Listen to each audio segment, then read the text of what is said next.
चल रहा है और यही सबसे अच्छा कॉपरेशन होता है, यही कॉपरेशन है और यही सहकारिता है। भारत के जीन्स का हिस्सा है सहकारिता और एक स्वावलंबी भारत का निर्माण करना है तो सहकारिता को अपने जीवन का हिस्सा हमें बनाना पड़ेगा। आदरणीय प्रधानमंत्री जी की प्रेरणा से आज सहकारिता आंदोलन देश के अंदर एक नई ऊंचाई की ओर अग्रसर हो रहा है। पहली बार भारत सरकार में सहकारिता मंत्रालय का गठन होता है और उसका दायित्व देश के यशस्वी लोकप्रिय गृह मंत्री श्री अमित शाह जी को सौंपा गया है।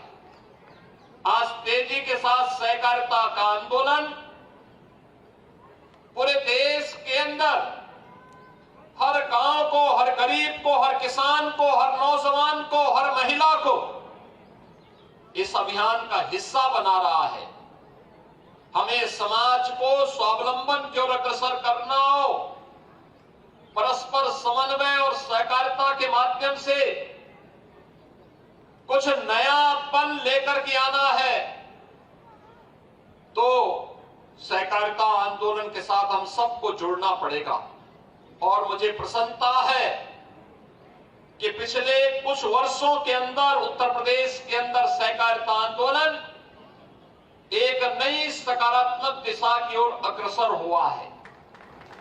चाहे वह सहकारी समितियों को फिर से पुनर्जीवित करते हुए उन्हें गांव के विकास और किसान के स्वावलंबन के साथ जोड़ने का कार्यक्रम हो या जिला सहकारी बैंकों को पुनर्जीवित करते हुए उन्हें भी विकास के एक महत्वपूर्ण आयाम के साथ जोड़ने की कार्रवाई, पैक्स की इकाई को अब तक डिजिटाइजेशन के साथ जोड़ा गया है।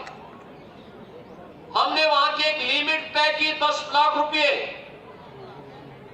प्रदेश सरकार इस लिमिट को बढ़ाएगी, लेकिन मेरा साथ साथ सहकारिता विभाग से एक ही आग्रह होगा कि इसको डिजिटल पेमेंट के साथ अगर हम जोड़ते हैं तो मुझे लगता है कि इसका बहुत बड़ा लाभ किसान को भी होगा, श्रमिक को भी होगा और सहकारिता आंदोलन के साथ जुड़े हुए हर एक पैक्स इसका लाभ लेने और देने के साथ जुड़ेगा। मुझे लगता है आज की सबसे बड़ी उपलब्धि होगी। हमें लगातार इस अभियान को आगे बढ़ाना है। हर गांव में हमें वेयर हाउस की व्यवस्था की दिशा में आगे बढ़ना होगा। जैसे उत्तर प्रदेश के अंदर हर ग्राम पंचायत आत्मनिर्भर ग्राम पंचायत बनने की ओर अग्रसर है। एक मॉडल शॉप हर ग्राम पंचायत में बन रही है, जो कभी फेयर प्राइस शॉप हुआ करती थी। याद करियो, फेयर प्राइस शॉप कोटे की दुकान मानी जाती थी, केवल सरकारी कोटा बेचा जाता था। आज हम लोगों ने तय किया नहीं, प्रधानमंत्री जी ने कहा कि भाई इसको मॉडल शॉप के रूप में विकसित करने की आवश्यकता है। हमने वहां पर एक व्यवस्था की, टेक्नोलॉजी को भी अपनाया, लेकिन मॉडल शॉप दुकान में आप अन्य सामान भी बेचिए, नशीले पदार्थ नहीं होने चाहिए, दैनिक उपयोग में आने वाली सामग्री होनी चाहिए, लेकिन उसके साथ एक वेयर हाउस भी दे दिया, अतिरिक्त इनकम की, अतिरिक्त व्यक्ति को रोजगार सृजन करने की।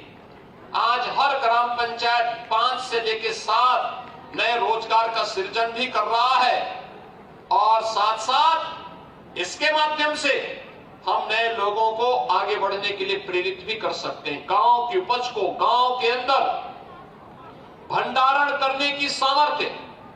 और मुझे प्रसन्नता है कि आज कौशाम्बी में 15,000 मीट्रिक टन का और सुल्तानपुर में 5,000 मीट्रिक टन के 2 वेयर हाउस को भी उद्घाटन यहां पर किया जा रहा है।